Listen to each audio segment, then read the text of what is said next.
बहुत समय पहले की बात है। एक माली की 3 बेटियां थीं। सबसे छोटी का नाम गुलाबो, जो सचमुच गुलाब के फूल की तरह सुंदर और मधुर स्वभाव की थी। माली गरीब था।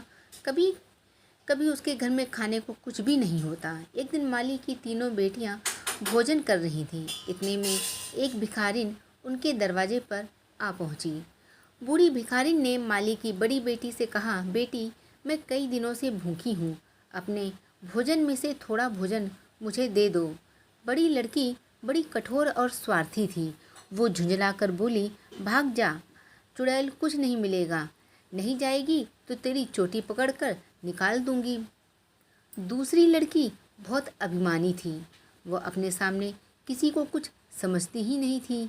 वह बोली, खुद ही हम 3 दिन से भूखे हैं, हम तुझे कुछ नहीं दे सकते।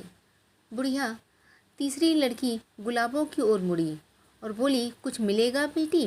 गुलाबों ने अपनी थाली बुढ़िया को दे दी और स्वयं पानी पीकर रह गई। बुढ़िया उसे ढेरों आशीर्वाद देते हुए जाते जाते कह गई, ईश्वर तुम्हें इस नेकी का फल ज़रूर दे। बेटी, किसी दिन तुम रानी बनोगी। बुढ़िया की बात सुनकर दोनों बड़ी बहनें खिलखिलाकर हंस पड़ीं। और वह रानी बनेगी? अरे बुढ़िया सठिया गई है क्या? जा अपना काम देख, ऐसा वो बोली। कुछ दिनों बाद उस देश के राजकुमार ने मुनादी करवा दी कि सभी सुंदर लड़कियां एक सप्ताह के बाद उसके महल के आंगन में इकट्ठा हों। उसमें से जो लड़की उसे सबसे अच्छी लगेगी उसी के साथ वह विवाह करेगा। उस लड़की को खाना बनाने और चित्रकारी में भी निपुण होना चाहिए। माली की तीनों लड़कियां सुंदर थीं, पर उनके पास सुंदर पोशाकें नहीं थीं। बेचारी बड़ी दुखी थीं। क्या करें? तभी बड़ी तो अपने लिए कहीं से एक सुंदर सी पोशाक ले आई और दूसरी ने भी किसी से उधार मांग ली। बेचारी सबसे छोटी बहन गुलाबो मन मारकर उदास होकर बैठ गई। कहाँ जाए, कहाँ मांगे, कौन देगा उसे? ऐसा सोचकर वो घर में ही रह गई। बेचारी तालाब के किनारे बैठकर आंसू बहाने लगी। अब एक ही दिन तो रह गया है। शाम हो गई, सूरज डूब रहा था। तभी उसने देखा उसके पास कि एक बतख पंख फैला रही है। उसने मुड़कर देखा तो एक नीले रंग की परी उसकी ओर मुस्कुराकर देख रही थी। बतख उसकी गोद में आकर बैठ गई। परी ने उसके आंसू पोंछते हुए कहा, रो क्यों रही है पगली? मैं जो हूँ तेरे साथ। परी बोली, मैं वही बुढ़िया हूँ जिसे उस दिन तुमने रोटियाँ खिलाई थीं। मैंने तुम्हें रानी बनने का आशीर्वाद दिया था। वह बतख जादूगरनी है। हम दोनों तुम्हारी सहायता ज़रूर करेंगे। तुम घबराना नहीं, परंतु हम तुम्हें जादू से गायब किए देते हैं। वह क्यों? गुलाबों ने पूछा। डरो मत, डरो मत बिटिया। तुम्हारी बहनें तुमसे जलती कुढ़ती हैं। वे तुम्हारी जान लेना चाहती हैं। हम जादू से तुम्हें छिपा देते हैं और तुम्हारी जैसी नकली गुलाबों को तालाब के किनारे खड़ा कर देते हैं। देखो क्या होता है। परी बोली। तब उसने जादू से गुलाबों की जैसी एक मूर्ति पैदा कर दी और असली गुलाबों को गायब कर दिया। थोड़ी देर में दोनों बहनों ने नकली गुलाबों को पकड़कर रस्सी से बांधा और तालाब के गहरे जल में ढकेल दिया। नकली गुलाबों पानी में समा गई और वो संतुष्ट होकर बड़ी बहन ने कहा, अब निश्चिंत हुए, बला टली गई। देखें अब कैसे बनेगी रानी। उसे हमने अपने रास्ते से हटा दिया। चलो चलें। घर पहुंचकर बड़ी बहन ने कहा, मैं तेरे लिए मिठाई लाई थी। मैं तो खा चुकी, तू खा ले। शरबत पीकर सो जा। दूसरी बहन ने मिठाई खाई और शरबत पीकर सो गई। सुबह उठकर घर वालों ने देखा वह मरी पड़ी है। बड़ी बहन सोचने लगी, गुलाबो तो तालाब में गई या जहरीली मिठाई खाकर मर गई। अब मैं ही रानी बनूंगी। राजकुमार से मेरा विवाह होगा। मैं खूब आनंद से रहूंगी। दूसरे दिन जल्दी उठकर वह सज धज कर बड़ी उमंग के साथ तैयार हुई। उसने श्रृंगार किया, दर्पण में अपना मुख देखा तो प्रसन्न हो गई। फिर वह समय से पहले ही राजा के आंगन में पहुंच गई। वहां उसने सैकड़ों एक से एक सुंदर लड़कियों को देखा जो बहुत सी सुंदर सुंदर पोशाकें पहने हुई थी। आभूषणों से उनकी शोभा बढ़ गई थी। उसकी आंखें चौंधियाने लगीं। सभी एक से बढ़कर एक सुंदरी थीं। यह देखकर उसके मन में निराशा ने घेर लिया। ठीक उसी समय राजकुमार आया। एक एक करके सुंदर कन्याएं उसके सामने नाचने लगीं।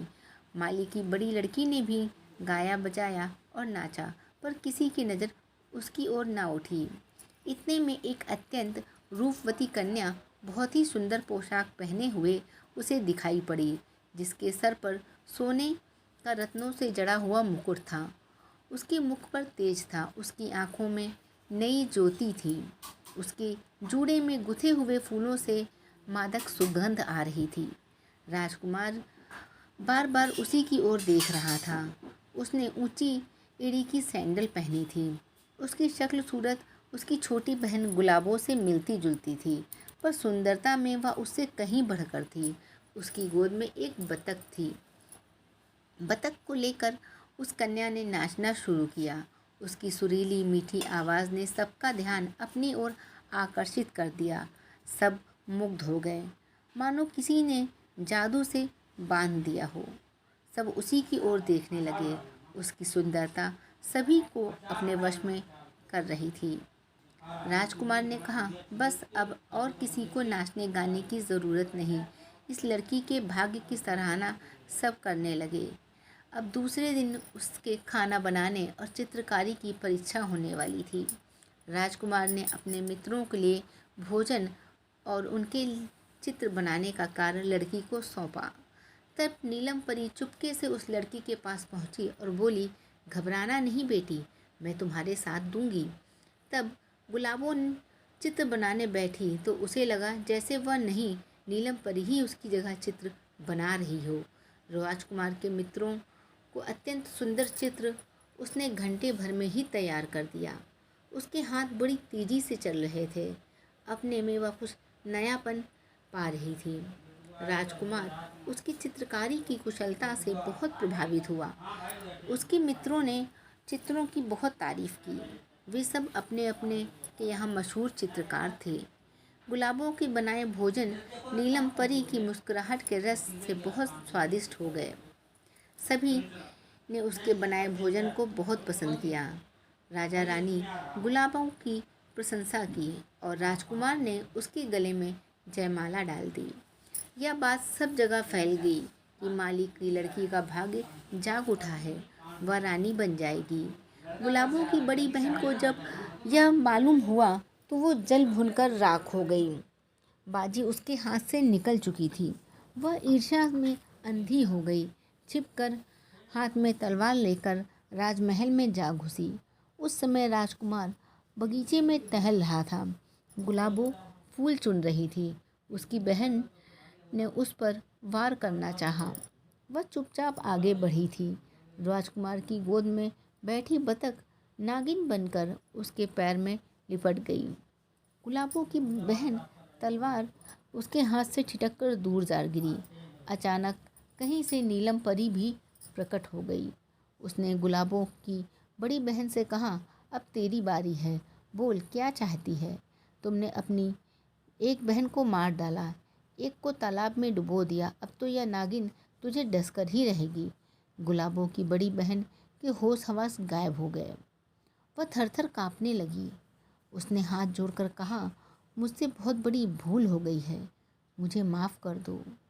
राजकुमार ने जब कड़क कर उससे सारी बातें पूछी तो डर के मारे गुलाबों की बहन सब कुछ कहती चली गई। सुनकर राजकुमार ने कहा, यह तो बेहद दुष्ट है, इसे सज़ा ज़रूर मिलेगी। गुलाबो बोली, फिर भी यह मेरी बहन है, इसका तो ध्यान रखना ही पड़ेगा। तुम्हारा ख्याल करके ही इसे फांसी पर नहीं लटकवा रहा। अब मैं इसे दूर देश के एक जंगल में भेज रहा हूँ। नीलम परी बतख से कहा, इसे 7 समुंदर पार के द्वीप में छोड़ आओ, जहाँ यह तड़प तड़प कर मर जाएगी।